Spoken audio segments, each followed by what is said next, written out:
जय श्री कृष्णा। आप सभी लोगों को आमलकी एकादशी की हार्दिक शुभकामनाएं। आज के दिन भगवान विष्णु के साथ माता लक्ष्मी की पूजा और आंवले के पेड़ की पूजा का विधान है।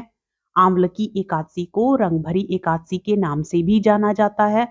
आज के दिन आंवले के पूजन से घर परिवार के लोगों को सौभाग्य, अच्छा स्वास्थ्य और लंबी उम्र का वरदान मिलता है। आज के दिन जिस किसी भी रूप में आंवले का प्रयोग किया जाता है, उसका कई गुना पुण्य मिलता है। आंवले का रस, आंवले का चूर्ण या आंवले का मुरब्बा, आप इनका भी प्रयोग आज के दिन कर सकते हैं। एकादशी के दिन भगवान श्री कृष्ण की भी पूजा करनी चाहिए और उन्हें भी फलों का भोग लगाना चाहिए। भगवान कृष्ण को खुरचन का भोग भी लगाया जा सकता है। वृंदावन में स्थित बांके बिहारी जी की एक बहुत ही सुंदर और दुर्लभ कथा अब आपको हम सुना रहे हैं। आप सभी बहुत ही प्रेम और धैर्य के साथ इस कहानी को पूरा जरूर सुनिएगा। इसके बाद आप सुनेंगे आमलकी एकादशी की कथा। एक बार किसी गांव में हरिदास नाम का एक किसान रहा करता था और वह भगवान कृष्ण की बहुत पूजा करता था। उनका बहुत बड़ा भक्त था। लगभग हर महीने ही वह वृंदावन जाता और वहां भगवान को पेड़ों का भोग लगाता। वृंदावन में भगवान श्री कृष्ण को पेड़ों का भोग जरूर लगाया जाता है, क्योंकि यह भगवान कृष्ण के प्रिय भोगों में से एक है। वह किसान भगवान को भोग लगाने के बाद बचे हुए पेड़े प्रसाद रूप में घर लाता और आसपास के लोगों में बांट दिया करता था। लगभग कई सालों से यही क्रम चल रहा था। एक दिन वह किसान वृंदावन में बांके बिहारी जी के दर्शन करने जा रहा था। तभी रास्ते में उसने एक हलवाई की दुकान देखी, जिस पर एक खास तरह की मिठाई बन रही थी। उसे देखकर हरिदास को कुछ समझ में नहीं आया, तो वह हलवाई से पूछने लगा, अरे भैया, आप यह कौन सी मिठाई बना रहे हो? हलवाई बोला, भैया इसे खुरचन कहते हैं। खुरचन, और यह यहाँ की सबसे मशहूर मिठाई है और नंदलाला को बहुत पसंद है। जरा खाकर तो देखो। तो हरिदास बोला, नहीं, मैं पहले अपनी कान्हा को भोग लगाऊंगा, उसके बाद ही खाऊंगा। एक काम करो, तुम पेड़ों की जगह आज मुझे यही मिठाई दे दो। हलवाई से खुरचन लेकर वह किसान मंदिर पहुंच गया। बिहारी जी की पूजा की और भोग लगाकर वापस गांव आ गया। उसके बाद तो वह हर महीने कान्हा जी को खुरचन का भोग लगाने लगा। इसी बीच में मौसम बदला और गर्मियां शुरू हो गई। फिर एक बार वह वृंदावन जाने लगा तो रास्ते में उसी हलवाई की दुकान पर पहुंच गया, लेकिन इस बार उसे दुकान पर कहीं भी वह खुरचन नजर नहीं आई जिसका भोग वह कान्हा जी को लगा रहा था।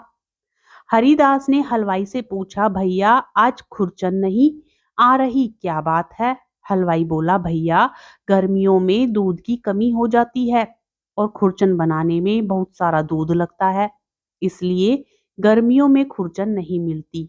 और यहाँ नहीं, बल्कि पूरे वृंदावन में आपको कहीं नहीं मिलेगी। आज खुरचन की जगह तुम यह पेड़े ले जाओ। वह किसान कहने लगा, अरे भैया, मैं तो कान्हा जी को खुरचन का ही भोग लगाना चाहता हूँ। आप एक काम करो, मेरे लिए थोड़ी सी खुरचन बना दो। सुनकर भाई बोला, अरे खुरचन नहीं बन सकती, उसे बनाने में पूरा दिन लग जाता है। ना तो हमारे पास इतने छोटे बर्तन हैं जिसमें थोड़ी सी खुरचन बनाएं। आप मेरी बात मानो, कान्हा जी को पेड़ों का भोग लगा दो। किसान ने सोचा, लगता है इस बार कान्हा जी को खुरचन का भोग नहीं मिलेगा, चलो पेड़ों का ही भोग लगा देता हूँ। ऐसा कहकर उसने हलवाई से पेड़े लिए और भगवान को भोग लगाने के लिए मंदिर में पहुंच गया और भोग लगाकर वापस आ गया। जब अपने घर पर वह रात के समय सो रहा था तो उसके सपने में कान्हा जी बाल रूप में दिखाई दिए। उसने देखा, नन्हे से कान्हा जी की आंखों से टप टप आंसू बह रहे हैं और उनके सामने पेड़े पेड़ पड़े हुए हैं जिसका भोग उसने कान्हा जी को लगाया था। कान्हा जी को उदास होकर इस तरह रोते देखकर हरिदास की तो झट से नींद खुल गई। वह बहुत बेचैन हो उठा। उसे लगा उसके कान्हा जी बहुत नाराज हैं, दुखी हैं और उन्हें खुरचन का ही भोग चाहिए। और वह अपने मन में सपने को याद करके रात में ही पैदल वृंदावन के लिए चल पड़ा।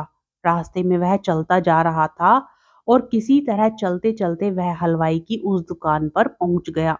वह लगातार सारी रात तक चलता रहा था। अब जब वह वृंदावन में उसी हलवाई की दुकान पर पहुंचा तो सवेरा होने वाला था।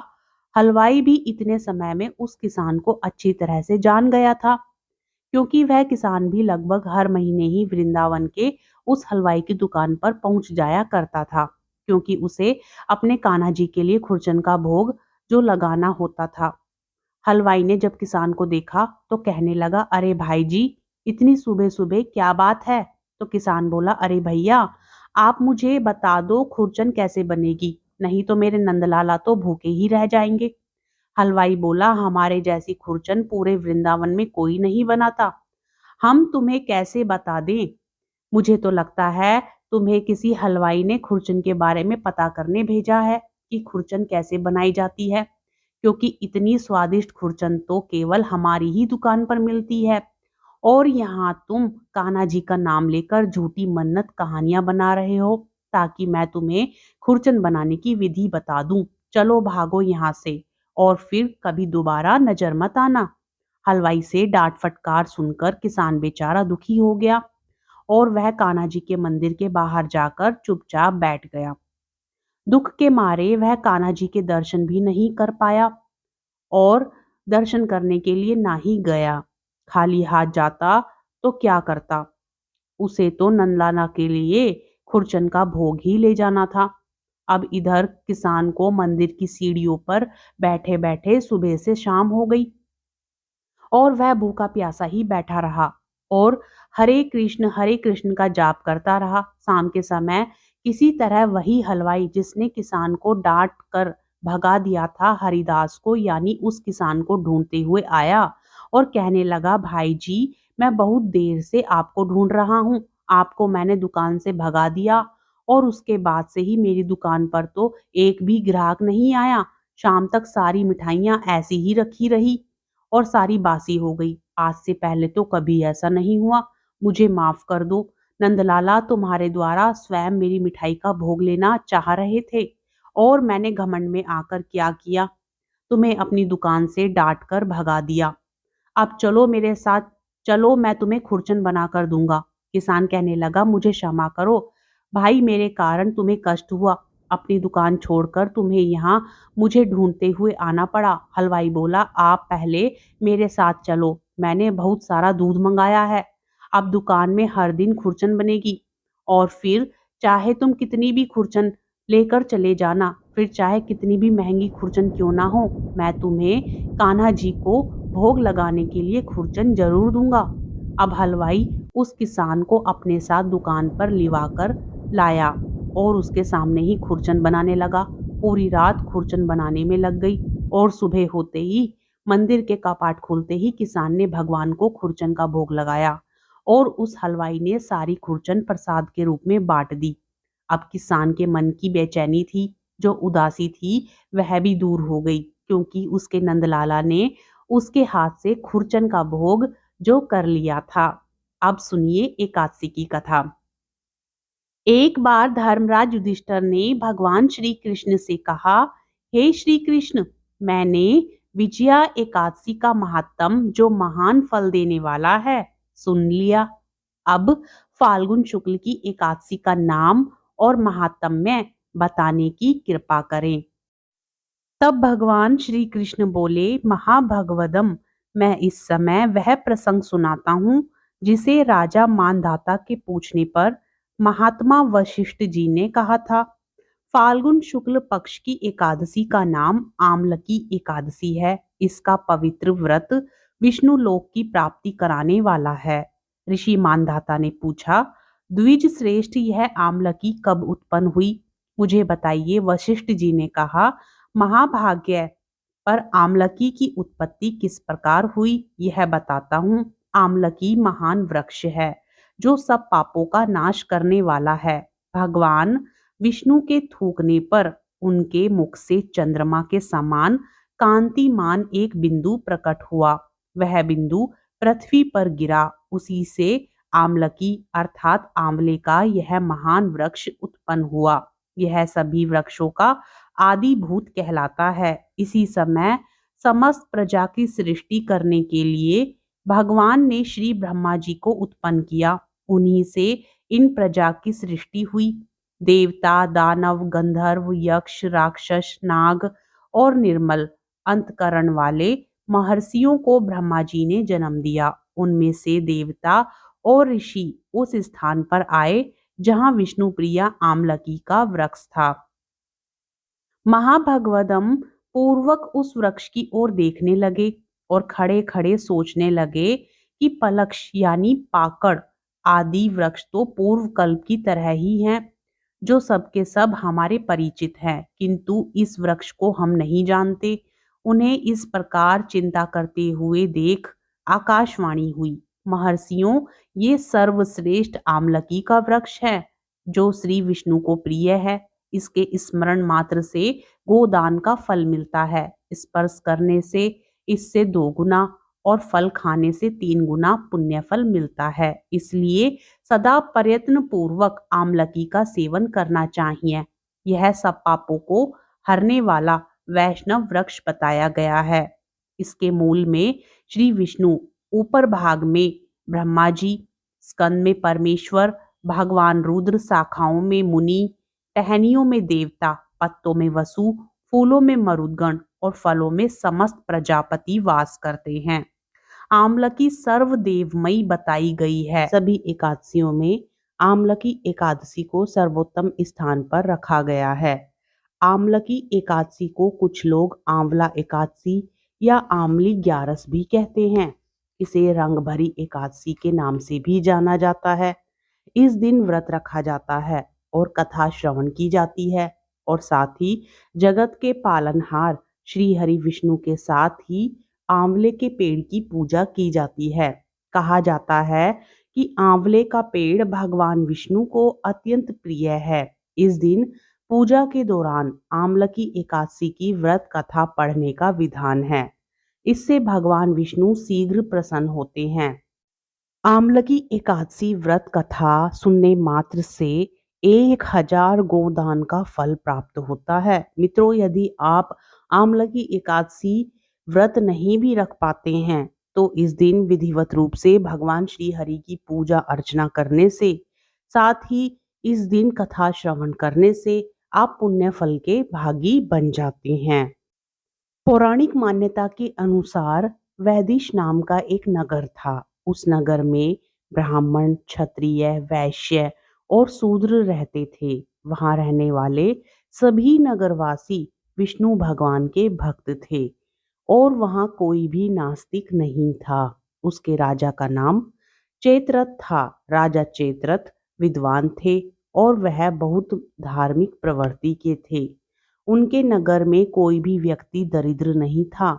नगर में रहने वाला हर शख्स एकादशी का व्रत करता था। एक बार फाल्गुन महीने में आमलकी एकादशी आई। सभी नगरवासी और राजा ने यह व्रत किया और मंदिर जाकर आंवले की पूजा की और वहीं पर रात्रि जागरण किया। तभी रात के समय वहां एक बहेलिया आया जो कि घोर पापी था, लेकिन उसे भूख और प्यास लगी थी, इसलिए मंदिर के कोने में बैठकर जागरण को देखने लगा और विष्णु भगवान व एकादशी महात्म्य की कथा सुनने लगा।